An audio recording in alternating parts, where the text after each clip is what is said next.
Agora, o melhor de tudo é saber que ele enviou, não é? Aquele que, de fato, tornaria todas as coisas para a nossa vida já, na proposta em Cristo Jesus, de vencedores ou de vitória. Então, nós sabemos que o fim de todas as coisas na nossa vida está envolvendo a vitória que há por meio de Cristo Jesus. Você tem liberdade. Primeiro, nós somos salvos. Aleluia. Já não há mais medo da morte, já não há mais medo do que será o amanhã. Mesmo porque nós sabemos muito bem para onde estamos caminhando. Aqui, nós estamos fazendo essa grande empreitada, não é? De crescer espiritualmente para que cada um de nós possa desfrutar do galardão para a eternidade. Aleluia! Então, nós temos sim vida, vitória, liberdade, saúde, prosperidade em todas as áreas da nossa vida. Preservação. Isso é, irmãos, isso é salvação. Amém? Aleluia! Ah, mas tem adversidade. Tem, irmãos, tem adversidade. Jesus já deixou isso claro, não é? Nós vamos ver isso mais à frente. Só que nós não andamos pelo que vemos ou pelas adversidades.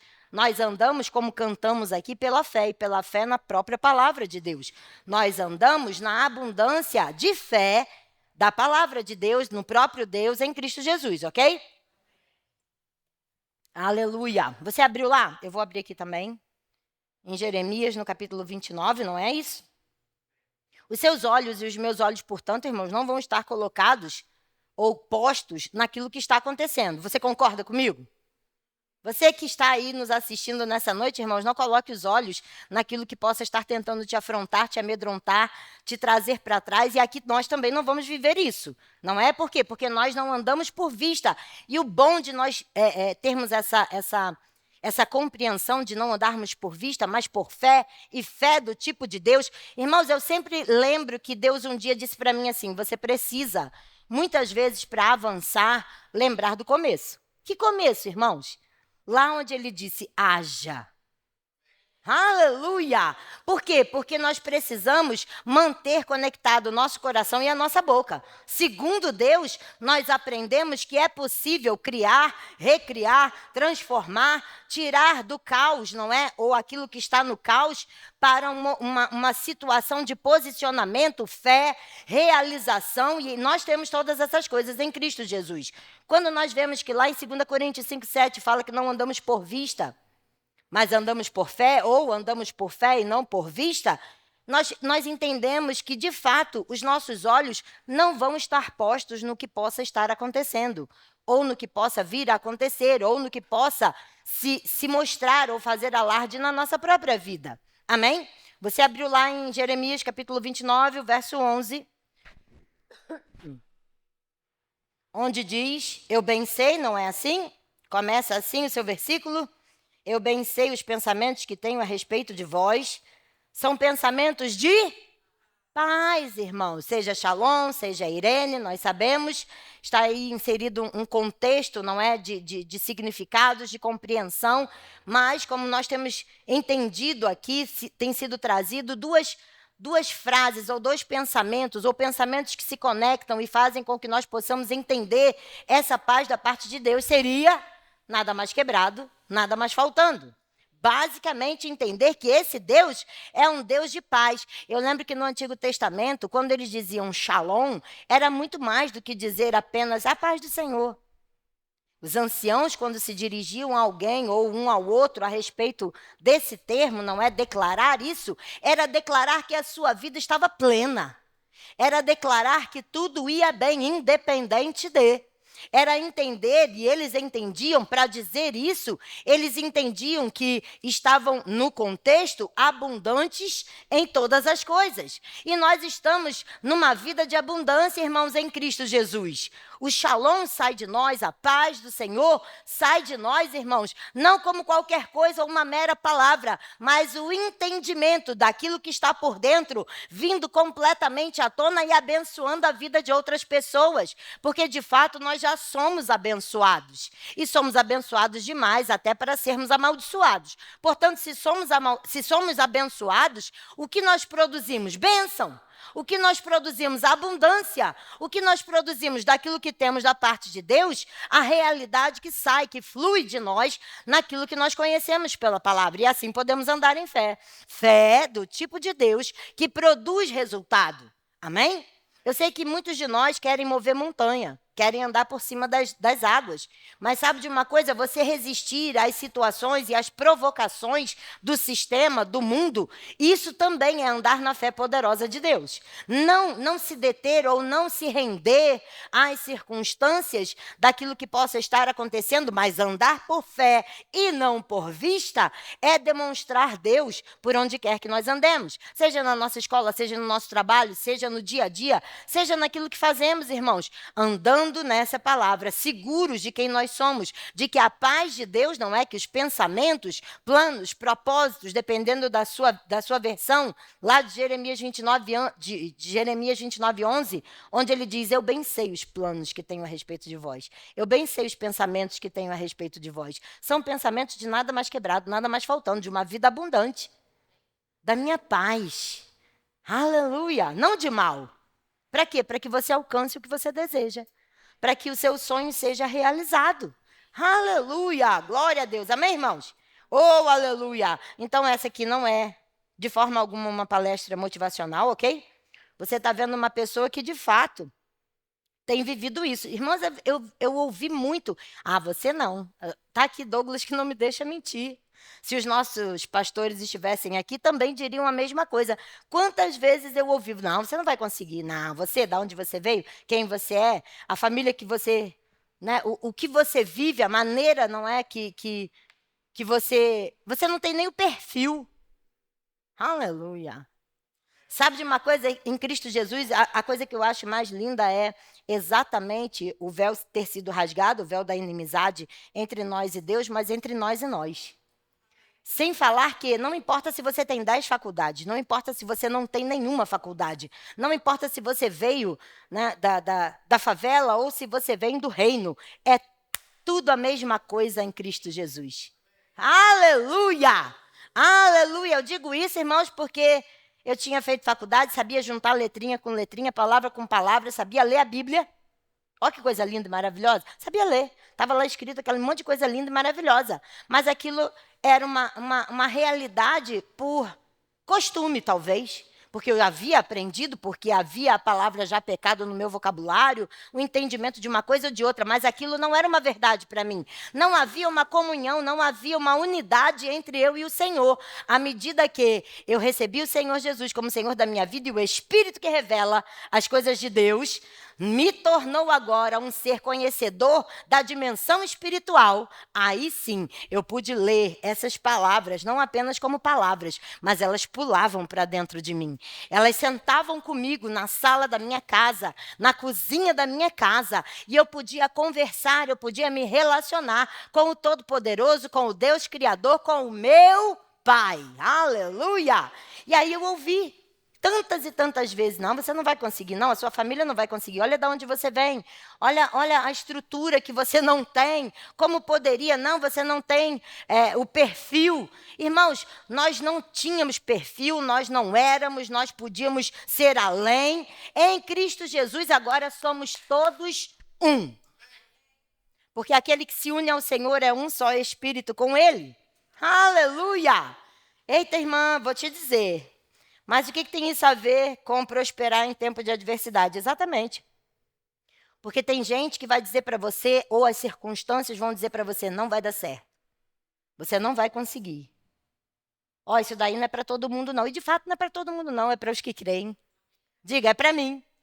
Porque sim, de fato, olha eu aqui, vivendo a abundância de Deus, vivendo a manifestação de tudo aquilo que Deus tem para cada um de nós, por meio de Cristo Jesus, irmãos. Nunca foi sorte, sempre foi Deus. Eu nunca olhei para a circunstância.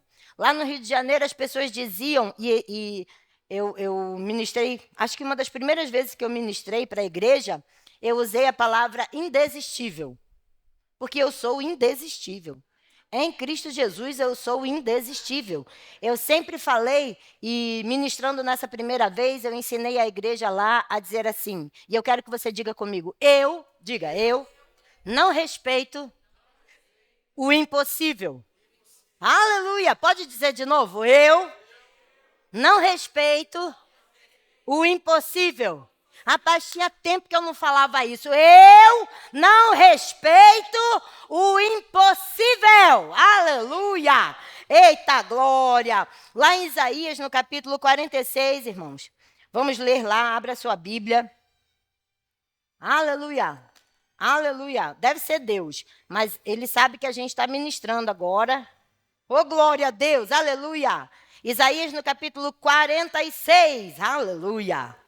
Eu vou dizer para você, meu querido, minha querida, não há impossível. E não tem como a gente desistir em Cristo Jesus, ok?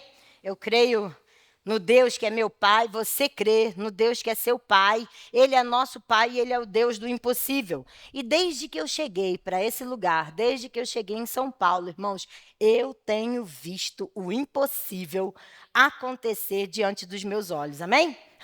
Nunca dantes, eu estava esperando para usar essa palavra, nunca dantes eu prosperei como eu prospero nesse lugar. As circunstâncias disseram um monte de coisa desde que nós chegamos aqui, as situações quiseram falar mais alto, mas eu vou dizer, elas não têm a mesma voz, nem a mesma expressão que a palavra do nosso Deus, que é a voz do nosso Deus. Se nós decidirmos ficar com essa palavra, nós vamos prosperar, mesmo que haja algum tipo, não é, de desafio, adversidade, seja lá o nome que você quiser dar, irmão. Só não dá o nome de batalha, de guerra, porque o nosso combate é o bom combate da fé. Amém? Aleluia! Então, eu pedi para você abrir lá em Isaías, no capítulo 46, a partir do verso 9, vai dizer, lembrai-vos, aleluia, eu te digo, só podia ter sido Deus sempre. Nunca foi sorte. Eu tenho falado lá na escola, não é? Lá no Rema, e se você ainda não fez o Rema, eu quero inspirar você a conhecer dessa palavra mais e mais, recebendo nessa escola, não é? O Rema, que é uma instituição interdenominacional, onde pessoas de todas as denominações se reúnem para ouvir a palavra genuína. Diga, palavra genuína. A palavra sem mistura, irmãos. A verdade é essa. Ouvem essa palavra e sobre essa escola há uma unção específica. E as pessoas têm tido a sua própria vida transformada, porque uma só palavra, vinda de Deus, pode e muda toda a sua história, toda a minha história. Foi assim que aconteceu comigo. E é assim que tem acontecido com milhares de pessoas que têm se dedicado, que têm buscado estar nas nossas salas de aula. E lá na sala de aula eu sempre digo para os meus alunos, que na saída do meu quarto, não é? E dos 2 quartos lá em casa, no corredor de frente para as portas do quarto, existe um quadro onde está escrito, nunca foi sorte, sempre foi Deus. Para que eu nunca me esqueça, irmãos, nunca, em nenhum detalhe, nenhuma situação, nenhuma circunstância. Todos os dias, quando eu acordo, eu olho para aquele quadro e eu digo, muito obrigada, Pai, porque eu sei que nunca foi sorte, sempre foi o Senhor em cada detalhe. Aleluia! Isaías 46, o verso 9 diz, lembrai-vos das coisas passadas da antiguidade, que eu sou Deus, e não há outro. Eu sou Deus, e não há outro semelhante a mim, que desde o princípio anuncio o que há de acontecer, e desde a antiguidade as coisas que ainda não sucederam. Que digo, o meu conselho permanecerá de pé, farei toda a minha vontade, ou seja, toda a palavra de Deus se cumprirá. Aleluia! E o que Deus está dizendo aqui, irmãos, para nós nessa noite? Para você que está ouvindo essa ministração. O que Ele está dizendo, ó, eu sou o mesmo Deus que te ajudou, que te fortaleceu, que proveu para você no passado. Sou eu, o mesmo. Sou eu que anuncio no princípio, não é, daquilo que é a minha palavra, como vai terminar ou como você vai avançar para o término de tudo aquilo que eu tenho para você. E é muito bom. É só você pensar, irmãos, só nós pensarmos que o fim das coisas é Cristo. Não tem coisa melhor. O fim da lei, a lei no Velho Testamento, não é? A lei que apontava para Cristo, a lei que apontava para o Redentor, a lei que apontava para aquele que ressuscitaria, espírito, alma e corpo, e cada um de nós nele, mostra que o nosso final será sempre muito melhor do que aquilo que começa. Você está disposto? Você está pronto e pronta para viver o melhor que Deus tem para você? Lá em Apocalipse 1, versículo 8, diz que o Senhor, Ele é o alfa, Ele é o ômega, não é e. Não, as pessoas colocam sempre um meio entre o alfa e o ômega. Mas Ele é início e fim. Ele é todas as coisas. É por isso que Deus não estará no seu futuro. Ele é o seu futuro. Da mesma forma que Ele é agora, juntamente, você com Ele vai viver tudo aquilo que a palavra de Deus diz. Então, Ele é o alfa, Ele é o ômega, Ele é o princípio, Ele é o fim. Se Deus é o fim daquilo que você deseja, como pode ser ruim? Como podemos pensar alguma coisa diferente? Algumas vezes o que nós queremos é que o caminho que nós fazemos ou trilhamos até esse fim proveitoso, até esse fim de paz, porque Ele não tem para nós mal, Ele tem paz. Não é? Ele tem a provisão de todas as coisas. Um dos grandes desafios é nós entendermos que Ele também tem o melhor caminho. E o princípio ou os princípios de Deus nos guiam, não é? O Espírito de Deus nos guia sempre pela palavra, sempre pelos princípios. E nós sabemos que muitas vezes nós achamos que sabemos do melhor caminho. E aí, de fato, algumas vezes entendemos que parece... como é que eu vou colocar isso? Parece, em alguns momentos, que as coisas não estão dando tão certo. E eu não estou falando dos desafios da vida, do dia a dia, das coisas que possam acontecer, mas muitas vezes nós mesmos fazemos ou geramos ou criamos situações porque não buscamos pela própria palavra, pela comunhão com o Espírito, por uma vida de oração, sermos orientados pela palavra, pelo Espírito, pelo nosso próprio Espírito. Aleluia! Amém? E aí, nós achamos que está mais difícil do que poderia ser. Mas Ele tem o melhor caminho. Ele tem a melhor orientação. Então, nós sabíamos, não é? Nós nos lembramos que o fim daquilo que dizia, ou em se tratando do que estávamos falando, em relação a Jesus ser o fim da lei, ou seja, uma vez que estamos nele, agora nós temos um princípio de vitória. Porque quem é mais do que vencedor? Você. Quem é o vencedor? Ele. Nós somos mais do que vencedores nele. Nele que, de fato, mostra o fim da lei, o fim do Antigo Testamento, não é? Que constava a lei de ordenanças, mostrando a um povo que ele não tinha como vencer sozinho. Não havia como ser vitorioso, havia como entender que precisávamos de justiça, que precisávamos de misericórdia. Por quê? Porque todos, no sentido do Antigo Testamento e da lei, todos eram injustos. Todos entenderam que eram injustos. Todos entenderam que precisavam de alguém para levá-los ao caminho da redenção. Entender a redenção. E Cristo Jesus foi entregue por amor a nós. Ele é aquele que nos leva à redenção. Redenção fala de vitória. Redenção fala de reinado em Cristo Jesus, de ser tirado das trevas e colocado na luz. Redenção fala de você e eu vivermos em liberdade. A redenção fala de nós termos uma identidade em Deus. A redenção nos mostra quem nós somos, o que estamos fazendo aqui, o que nós vamos viver daqui para frente. A redenção é essa possibilidade de uma vida de vitória, não sem princípios, irmãos. Não é vencer de qualquer forma, é estarmos alinhados aos princípios, é vivermos segundo a palavra de Deus, para desfrutarmos da palavra de Deus, do que temos nessa palavra. Aleluia! Aleluia! Olha ele aí, glória a Deus! Irmão, Jesus é a maneira poderosa de Deus dizer que o nosso futuro, ou o nosso dia a dia, é brilhante.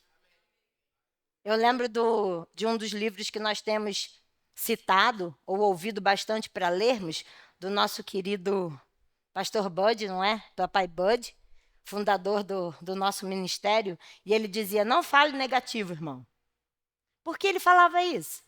Porque Deus não diz para nós não falarmos negativo. O próprio Deus não fala negativo. O próprio Deus nos ensina a falar como ele, haja. Aleluia! O próprio Deus nos ensina a andar na autoridade para a qual o homem foi criado para existir, governando sobre ele mesmo e sobre todas as coisas. Abre Romanos, por favor, comigo, capítulo 8, o verso 37. Desculpe. Somos mais do que vencedores. Aleluia!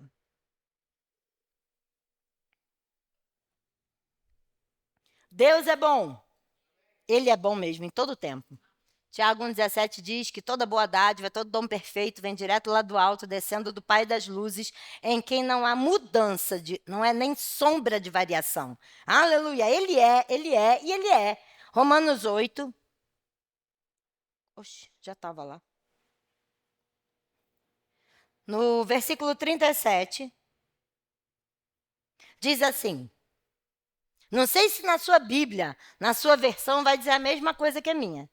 Mas olha aí, em todas essas coisas, não é tudo aquilo que vem sendo dito, irmãos, que nós como novas criaturas, como aqueles que creem na palavra de Deus, inclusive as situações, inclusive se houver alguma aflição, inclusive se houver, porque o que nós estamos dizendo é que é possível prosperar, mesmo em algum tempo diferenciado, em um tempo de desafio. É possível? É possível? É possível, porque esse texto vem dizendo exatamente em todas as coisas, somos mais do que vencedores, mas tudo aquilo que ele vem dizendo, entre as coisas que ele está dizendo, é que, aqui o apóstolo falando, é que somos entregues à morte todos os dias por causa de vocês. Aleluia! Sabe, nós seremos sugados na nossa fé. Por isso precisamos estar cheios, por isso precisamos estar plenos de Deus, por isso precisamos nos encher do Espírito, da palavra, para podermos viver exatamente como está escrito aqui. No verso 37 diz, em todas essas coisas, sejam coisas boas, sejam desafios, sejam situações, sejam circunstâncias que se mostrem diante de você, em todas essas coisas, por meio de Cristo Jesus, em todas essas coisas, porém, somos mais que vencedores por meio daquele que nos amou. Amém. Aleluia! Mais do que vencedores, irmãos, não somos apenas vencedores, nós somos mais do que vencedores. Eu dei o exemplo lá na sala de aula a respeito do elefante e da formiga. Se você vê uma formiga, não é? Enxergar uma formiga na beira de um rio, e ela quiser atravessar, se ela decidir atravessar aquele rio, o que vai acontecer com ela? Vai morrer afogada, vai morrer, acabou. Uma formiga sozinha atravessando aquele rio, não tem como. Mas um elefante consegue atravessar o rio? De boa. De boa. E se a formiga subir no elefante? Ela consegue atravessar o rio? Consegue. Aleluia. Quem é vencedor? É o elefante. E quem é o mais que vencedor? A formiga, porque não precisou fazer coisa alguma. Aleluia! Nós estamos nesse posicionamento, irmãos, de mais do que vencedores, por meio daquele que nos amou, por meio daquele que por nós venceu, por meio daquele que agora está assentado à destra de Deus. Há um homem no céu, o intercessor perfeito, irmãos. Aleluia! Ô glória! Então pode parecer normal, não é? Numa situação de pressão, eu sei, algumas pessoas entendem que é até normal murmurar, chorar, reclamar. Irmão, desde que chore, mas fale a palavra de Deus, creia na palavra de Deus, declare a palavra de Deus, está tudo bem.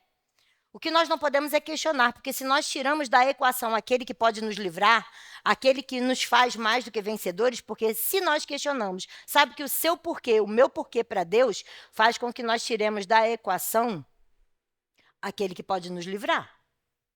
Ah, mas por que isso está acontecendo? Aquele que poderia nos livrar já está dentro da situação do problema.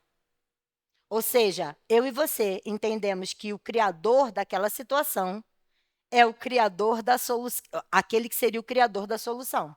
Deus, por que isso está acontecendo? Você está colocando Deus naquela situação, como se ele tivesse feito aquilo acontecer. Se eu fizer esse questionamento, da mesma forma, eu vou estar tirando Deus que pode me socorrer, que pode me prover, aquele em quem eu digo que confio. Eu estou tirando ele de cena.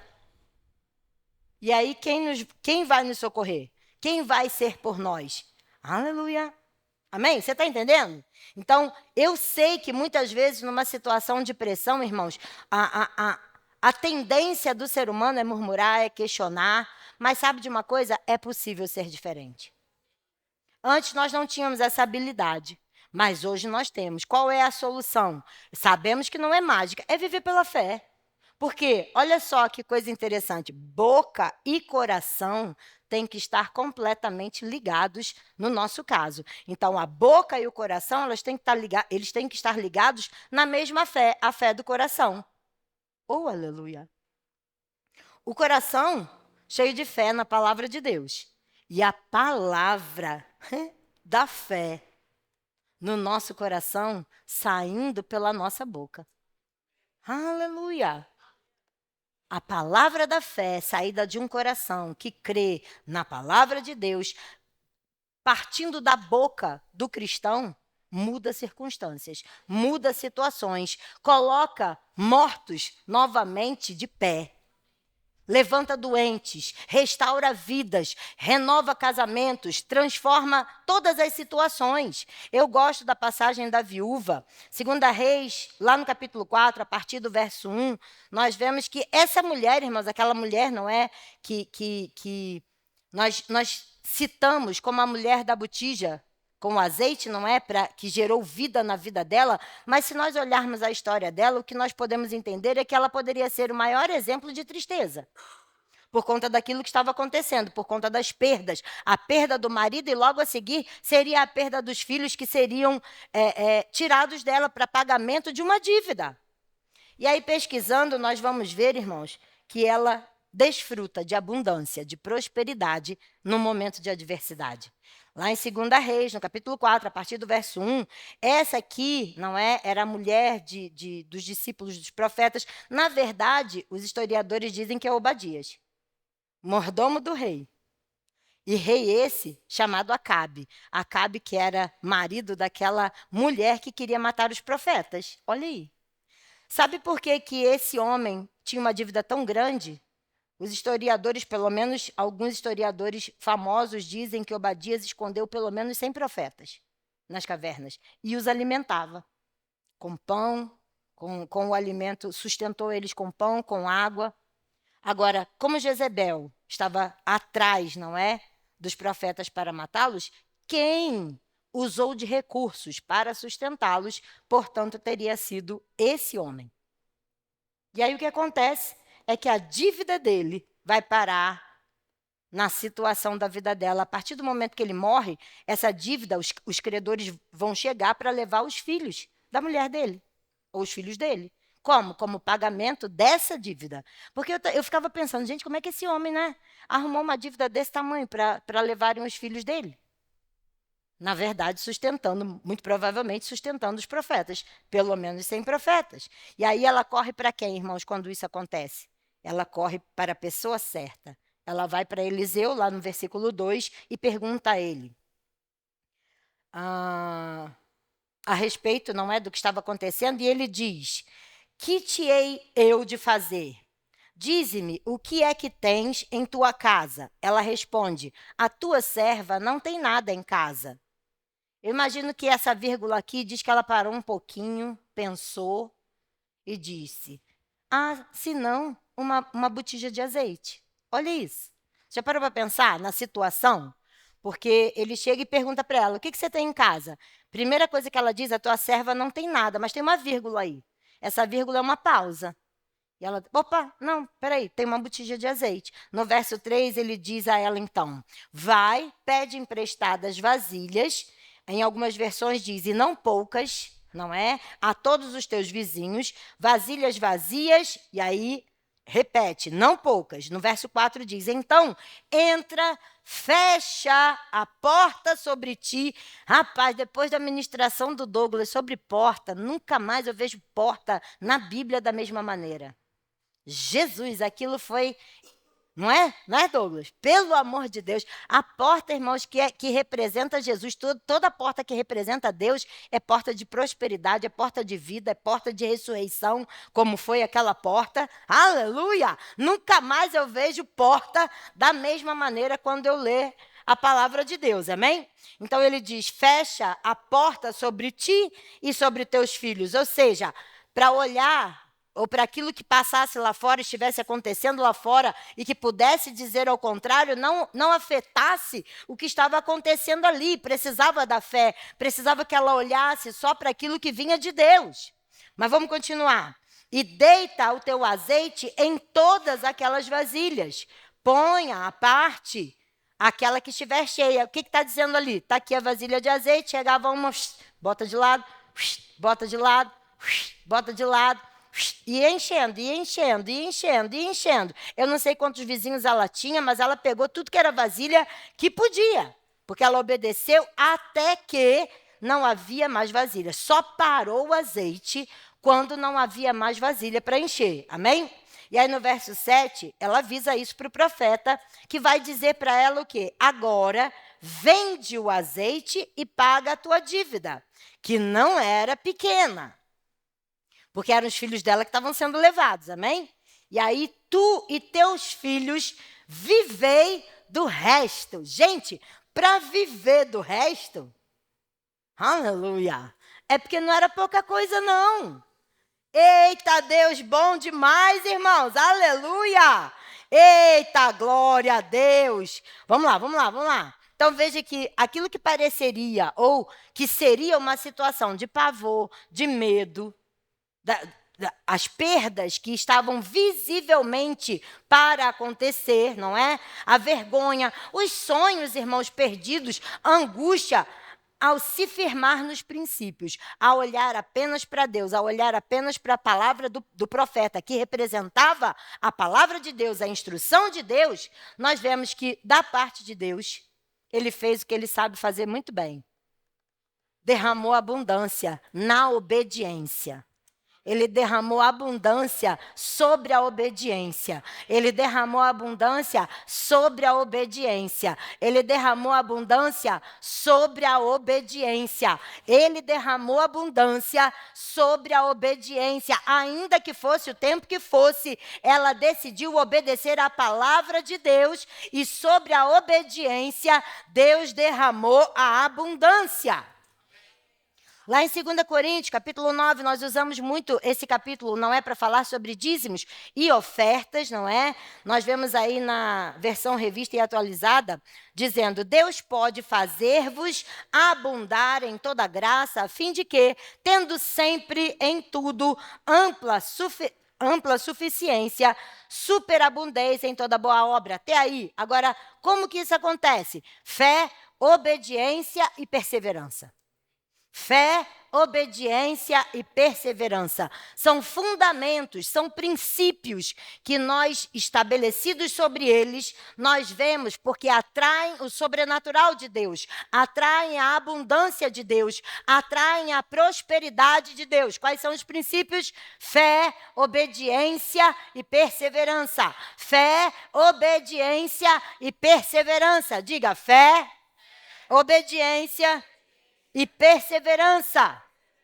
São princípios, pode falar, que atraem o sobrenatural de Deus. Aleluia! Irmãos, a fé, nós vimos essa mulher buscar em fé a Deus em primeiro lugar. Ela não olhou somente para... A circunstância estava para acontecer. Ela ia acontecer, irmãos. E o que ela fez foi, meu Deus, e agora? Olha o que o Senhor deixou acontecer. Não, não foi isso. Ela foi direto para o homem de Deus, para o profeta, e perguntou, e agora? O que eu faço? Ela pegou a instrução de Deus através do homem, não é? Por quê, irmãos? Porque fé, ela tem esse poder de neutralizar o medo, de fazer com que nós possamos nos mover. Fé neutraliza o medo. Fé neutraliza o medo, porque a fé te faz olhar para a palavra e tirar os olhos da circunstância. Não é mentir e dizer que não está acontecendo. Estava acontecendo com aquela mulher e eu arrancar os filhos dela. Porque o marido fez a dívida. E não fez a dívida por algo ruim.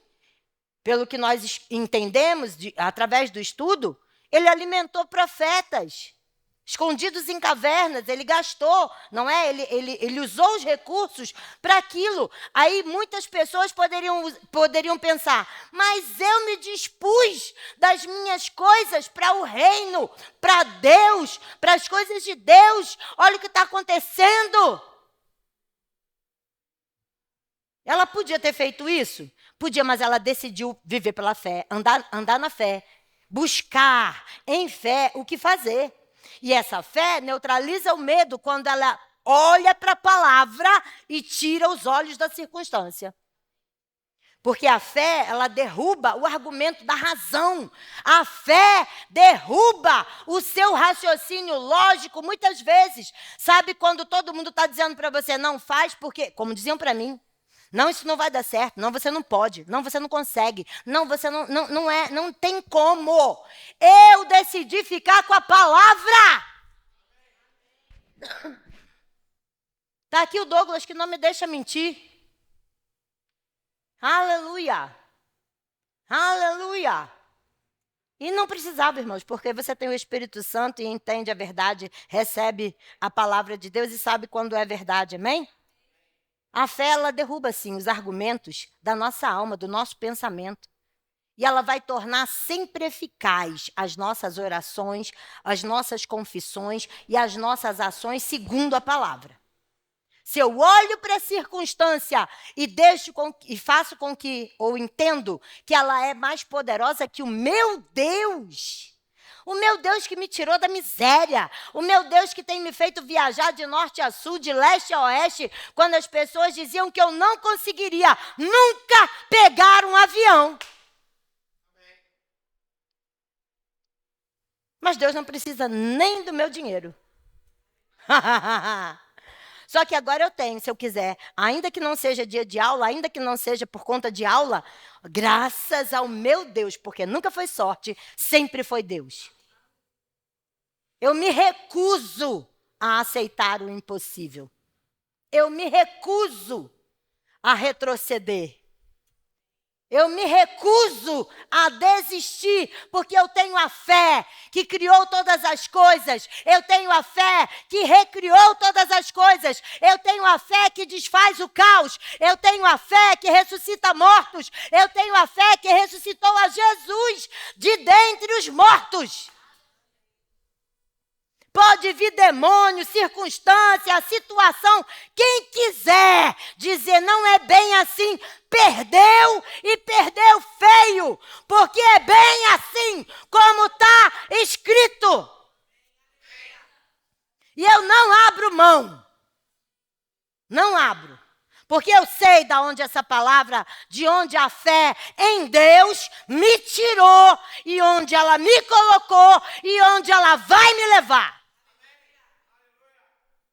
Aleluia! Eu nunca prosperei tanto quanto na pandemia, onde as pessoas diziam, é impossível. E eu sempre disse, eu não tenho impossível, eu tenho Deus. Aleluia! 4 meses depois que eu cheguei aqui, se instala a pandemia, irmãos.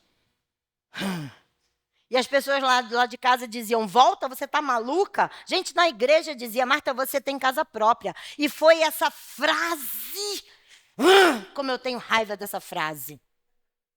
Ah, mas eu tenho a minha casa. Meu Deus, que mentalidade de miséria, medíocre. Pelo menos eu tenho a minha casa. Já parou para pensar que se pegasse fogo, eu não ia ter?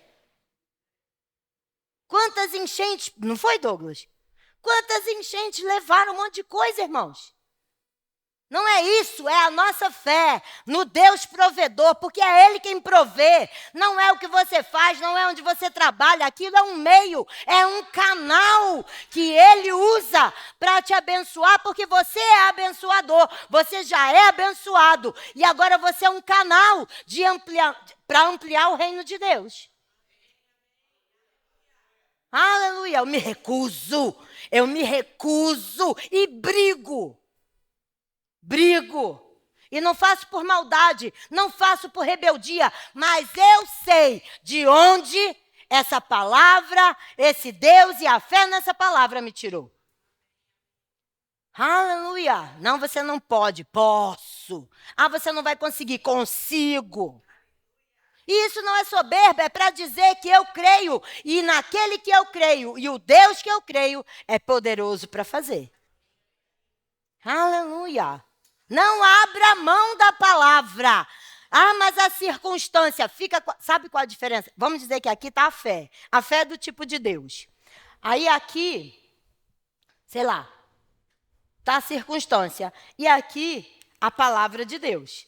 A fé nunca, nunca, nunca, nunca, nunca, nunca vai olhar para cá. A fé do tipo de Deus só olha para a palavra. Só se move na palavra. Só vive na palavra. Alguém está me ouvindo dizer que a pessoa tem que viver de forma irresponsável, sem trabalhar, achando que vai cair do céu? Não é isso. Ninguém está me ouvindo dizer isso. Alguém está me ouvindo dizer que não precisa ir no médico se achar que tem que ir no médico? Ninguém está me ouvindo dizer isso. Mas por que a gente não ora antes ou no caminho indo para o médico? Quantas vezes eu fui sarada no caminho, irmão? Porque eu comecei a declarar essa palavra. Quantas vezes eu não cheguei no hospital com o meu filho com febre porque eu decidi impor as mãos sobre ele? E declarar em nome de Jesus? Aleluia! Quantas vezes? Não, uma vez só. Eu estava me sentindo mal e fui no médico. Sentindo aquele bolo, aquele negócio na garganta. Cheguei no médico. Fui com meu marido, ele me levou. O médico, na verdade, nem olhou muito para mim. Quando eu expliquei o que estava acontecendo, ele perguntou, você já passou pelo seu psiquiatra? Eu falei, como é que é? Nem olhou para mim. O quê? Como assim, menino? É, não, porque isso é sintoma de ansiedade. Aí eu... Na hora, veio Filipenses 4 no meu coração. E subiu. Falei, gente, isso é ansiedade? Ansiedade é pecado. Meu Deus, eu não posso... Meu Deus, eu não creio. Eu creio na palavra de Deus. Está errado, Pai, eu me arrependo. Em nome de Jesus, eu não sou ansiosa, não vou andar ansiosa por coisa alguma. E aquilo foi passando. Eu alinhei o meu corpo à palavra de Deus. Aí eu... Graças a Deus, passou. E ele estava assim para mim. Acabou? Falei, porque eu não sei orar baixo. Então, provavelmente, ele estava ouvindo. E ele disse, pois é, eu vou aumentar a dose. Seu marido está aí? Falei, não, doutor, o senhor não está entendendo. Já estou sarada, estou curada. Porque eu ajustei aqui as coisas espirituais e as naturais foram... agora estão dominadas, né? Está tudo dominado.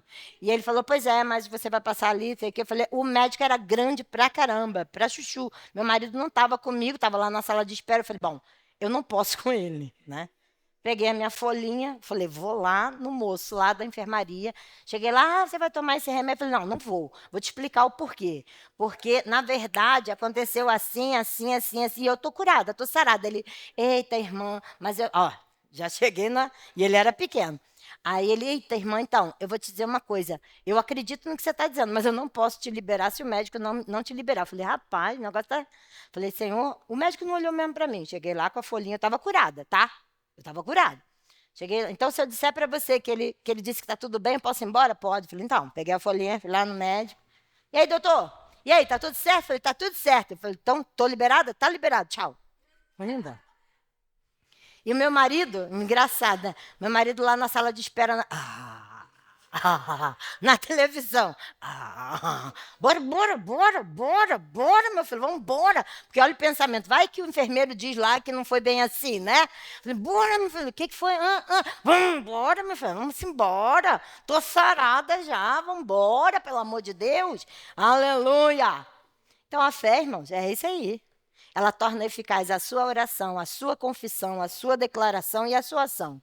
A obediência, ela não vai deixar nem a sua razão, nem o sentimento ou emoção atrapalhar o processo. Ela se posiciona em Deus, tipo, meu pai mandou, eu obedeço. Isso vai evitar um desperdício de força, um cansaço que às vezes a gente tem se esforçando. É só obedecer. Sacrifício que a gente faz se cansa, traz dores para a nossa própria vida. É só obedecer. Obedecer é melhor do que sacrificar. Aleluia! A obediência faz a gente ficar firme em Deus, amém? Então, é por isso que a gente vai viver essa verdade com liberalidade. E a perseverança? A perseverança, irmãos, lembra que aquela mulher tinha os vizinhos? Eu fico imaginando as perguntas. Para que tanto vasilha? Você quer o quê? Para que você quer vasilha? Pô, me presta aí, vai me prestar ou não vai? Pelo amor de Deus. Mas, fala sério, os caras já estão aí na porta querendo seus meninos, já estão vindo para buscar os seus meninos. Menina, me dá, e persevera, e persevera, e persevera. Eu fico imaginando as perguntas, fico imaginando ela indo em frente, apesar das circunstâncias. Amém? O que a perseverança faz, irmãos? A perseverança é uma âncora da sua fé. Não tem nenhum cabo solto aqui, né? Para ficar fácil. Me preste a sua bolsa? Vem você com a bolsa. Aleluia. Olha eu e as esquetes, olha eu.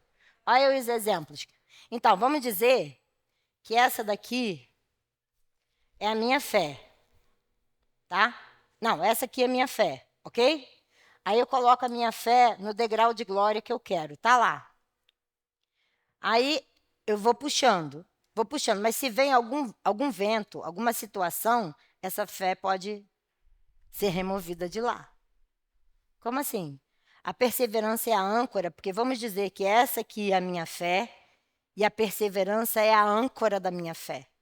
E aí eu jogo no degrau de glória e puxo com a fé, puxo com a fé, puxo com a fé. Está presa lá no degrau de glória, independente da circunstância, independente da situação.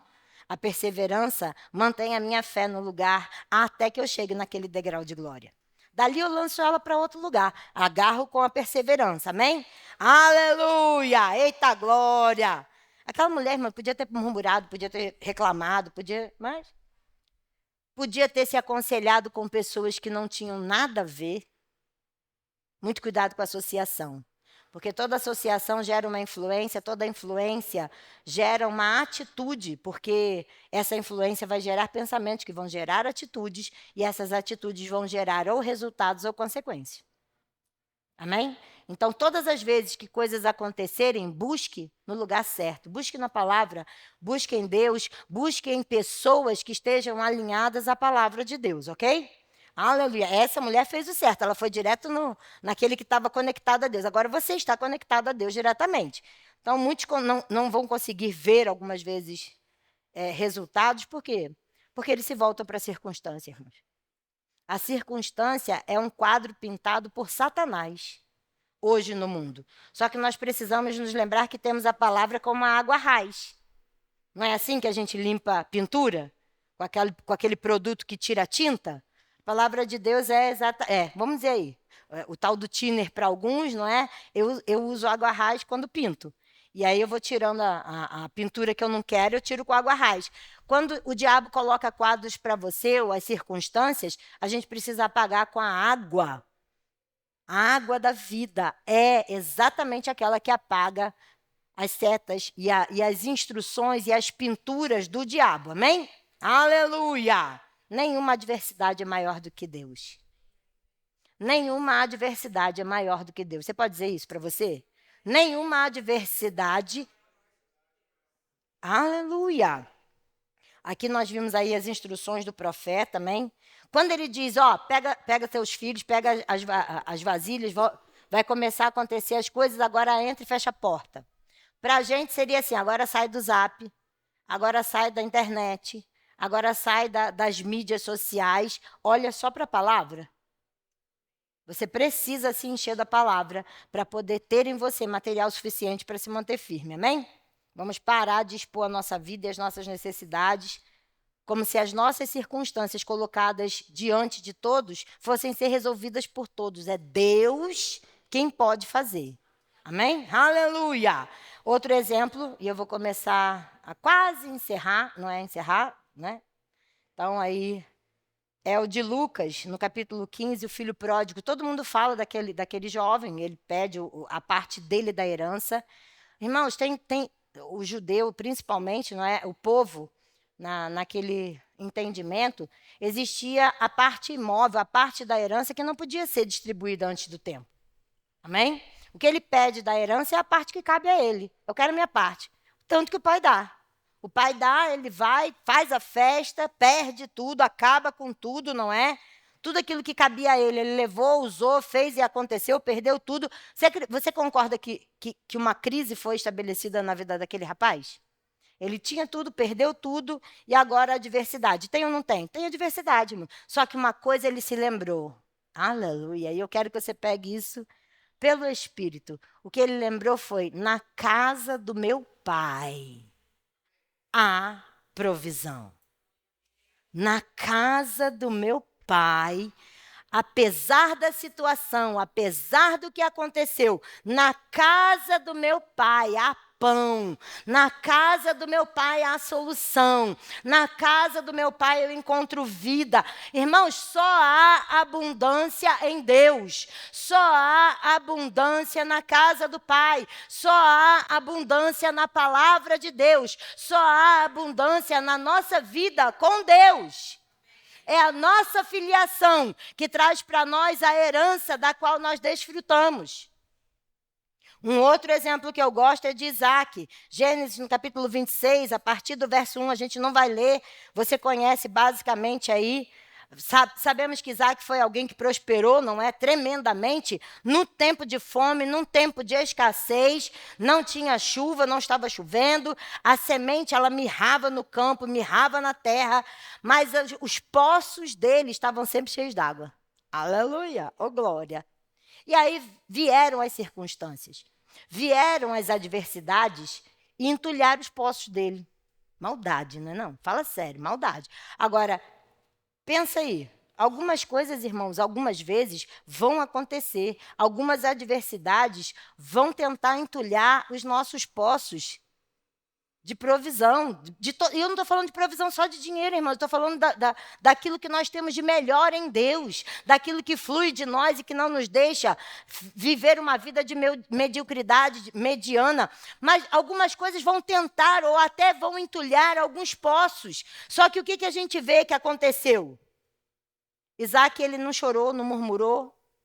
Ah, entulhou o poço? Eu vou lá e desentulho. Ah, mas dá maior trabalhão. Eu cavei o poço, deu maior trabalho. Vem aquele, né, desalmado, entulha o poço todo. Agora eu vou ter que desentulhar tudo de vez. Então, ou a gente desentulha ou fica sem água.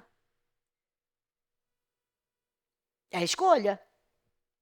Então, algumas coisas podem acontecer para tirar você da visão, irmão. Para achar que fé não funciona, para achar que a palavra de Deus não funciona. Ah, mas entulharam o meu poço. Então, Isaac foi lá e desentulhou. Aí, não contente em desentulhar, porque toda vez que ele desentulhava, jorrava água. Aí falou, não, ó, tá, entulhar, eu vou aqui, tiro o entulho e só de raiva eu cavo o outro. E toma-lhe água a sair debaixo da terra que ninguém tinha. Ninguém conseguia ter água, só ele. Cavou outros poços. Então, eu sei, tem vezes que a pessoa está indo muito bem, tem vezes que a gente está indo muito bem, tem vezes que está tudo muito bem. Aí a adversidade vem entulhar o poço da gente, entulhar a situação. E é hora de fazer o quê? Chorar, murmurar, sentar na beira do poço. Ah, eu tinha um poço, agora eu não tenho mais o poço. Não, vamos desentulhar. É só cavar mais fundo. Quanto mais fundo nós vamos em Deus, irmãos, não tem como. Quanto mais fundo a gente vai em Deus, mais a gente encontra tempo de abundância. Quanto mais fundo a gente vai em Deus, mais abundância brota. Mais daquilo que Deus tem para nós, mais disso brota. Então, começa a ir mais profundo. Começa a, de fato, ir mais para o fundo na oração, na leitura, na meditação da palavra. Isso é desentulhar poço. Quer desentulhar poço? Leia, medite, ore no entendimento, ore em outras línguas. Isso faz com que as suas orações se tornem cada vez mais abundantes em Deus. E isso desentulha seu poço, desentulha o poço do vizinho, que é para ele não estar entulhando o seu. Quando a gente tira os olhos só da gente e ora pelo próximo, o poço dele também fica desentulhado. Então, o que acontece? Ele vai viver a vida dele. Vate, né? Oxi. Outro exemplo é o quê? O Vale de Ossos Secos, irmãos, lá de Ezequiel, não é? É 37? 37, porque o 47 é das águas que eu caminho tanto, a água por aqui. Caminho tanto, a água, não é? Pelos joelhos. Agora, pensa. Ele não chegou num lugar muito legal, né? Aí você chega nesse lugar que parece que só tem morte. Tudo que está ali, a expectativa é zero, porque quando você olha, diz assim, eita, aqui já não dá mais nada. Era o que diziam de mim, né?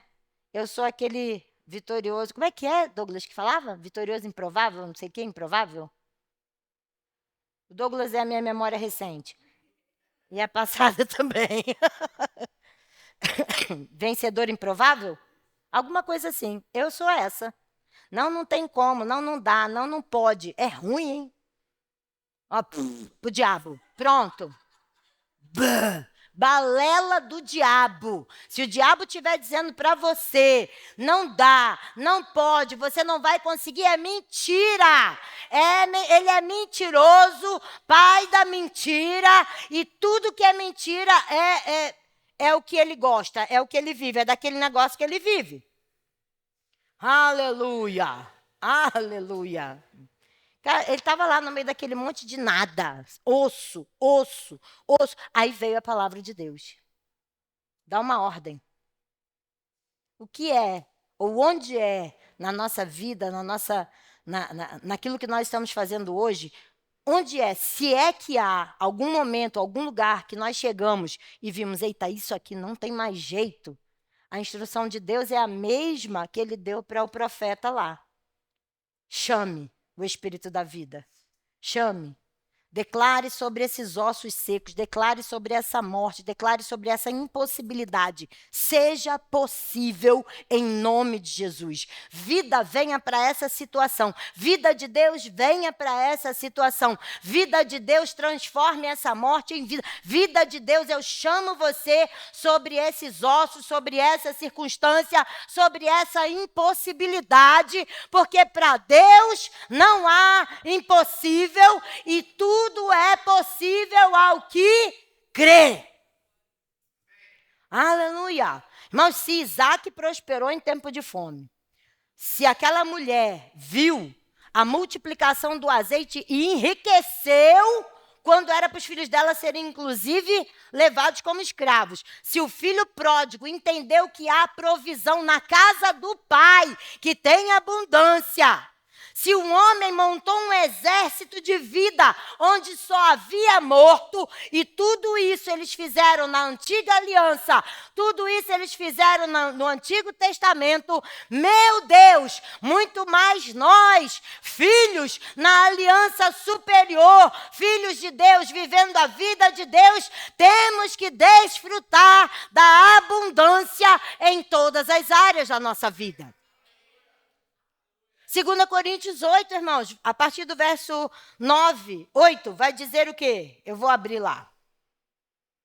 Com você, Douglas usa geralmente esse versículo, nosso pastor também, os versículos de 2 Coríntios 9, tu vai usar ele? Que aí eu já não uso aqui, gente. 2 Coríntios, mas pode, é a mesma coisa, a gente está falando disso, né? 2 Coríntios, capítulo 9. Aleluia! Eita glória! Diz aí, Deus pode fazer-vos... Nem vou ler os de cima, tá? Que é para você ficar com os do ofertório. Eu já começo aqui do 9. Deus pode fazer-nos abundar em toda graça, a fim de que, sempre tendo em tudo ampla suficiência, superabundez em toda boa obra, como está escrito, distribuiu, deu aos pobres, a sua justiça permanece para sempre. Ora, eita aí, vou entrar no dele, mas depois ele fala de novo. Aquele que dá semente ao que semeia e pão para alimento, também suprirá e aumentará a vossa sementeira e multiplicará os frutos da vossa justiça, enriquecendo-vos em tudo para toda generosidade, a qual faz que, por nosso intermédio, sejam tributadas graças a Deus. Irmão, quando você entende que você é próspero em todas as áreas, você amplia o seu reino semeando. Quando eu lembro da situação, vou pegar, para encerrar, vou pegar a situação de uma das últimas, da última enchente, enquanto eu ainda estava no Rio de Janeiro, foi a pior enchente que eu passei. Nós não sabíamos, inclusive, para onde iria, até onde iria aquelas águas. E eu vou dizer para você, meu irmão e minha irmã, as coisas começaram a complicar e eu falei, Senhor, o que é que eu faço? Eu já tinha feito o segundo andar da casa, algumas coisas importantes estavam lá em cima, e o Senhor me mostrou uma linha ao redor de toda a minha casa e disse, coloque tudo acima dessa linha, você não vai perder coisa alguma. Então tá, coloquei tudo acima daquela linha, a situação passou, né, a inundação passou. Logo depois, uns 2, 3 dias depois, minha irmã entrou com a equipe de limpeza dela. Irmã, antes da enchente, a minha casa acho que nunca tinha ficado tão limpa quanto depois que ela passou. Aí, para não dizer que não perdeu nada, sabe aquele fogão? Eu sou casada há 34 anos, naquela época, talvez 29, o tempo que eu estava lá. Então, o fogão tinha 29 anos, provavelmente. Ali eu tenho certeza que Deus disse, filha, pelo amor de Deus, né? Agora deixa lavar, tá? Deixa, né? Porque isso aí também já não é mais de mim para você, por favor. E aí eu queria muito o fogão de 5 bocas, eu lembro. Eu orava por ele. Aí chegou de caminhão. Tudo que chegava lá em casa chegava de caminhão e novo, né? Aí chegou o fogão de 5 bocas, eu só não sabia que ele não cabia na minha cozinha.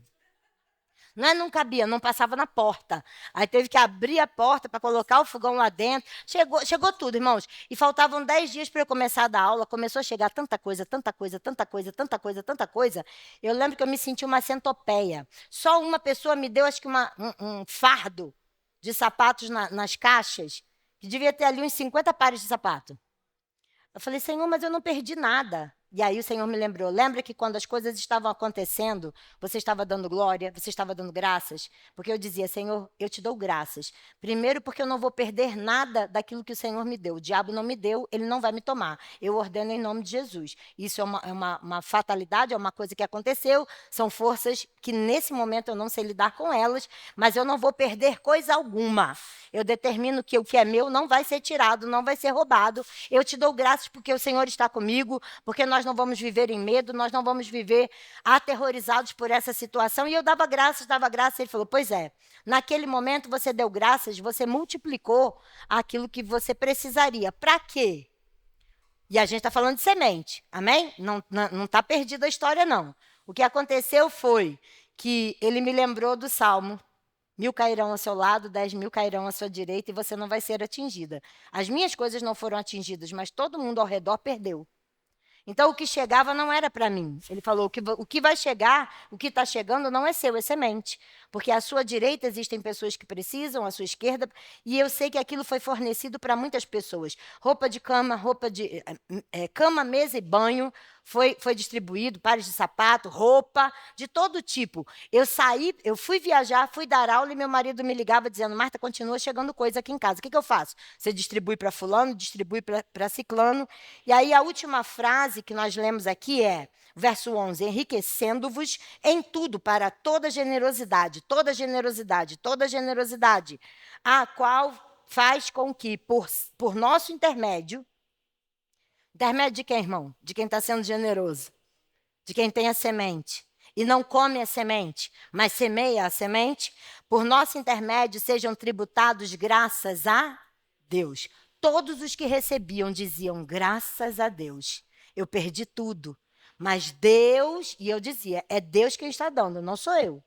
Chegou para mim para que eu pudesse suprir a sua necessidade. E graças eram tributadas a Deus.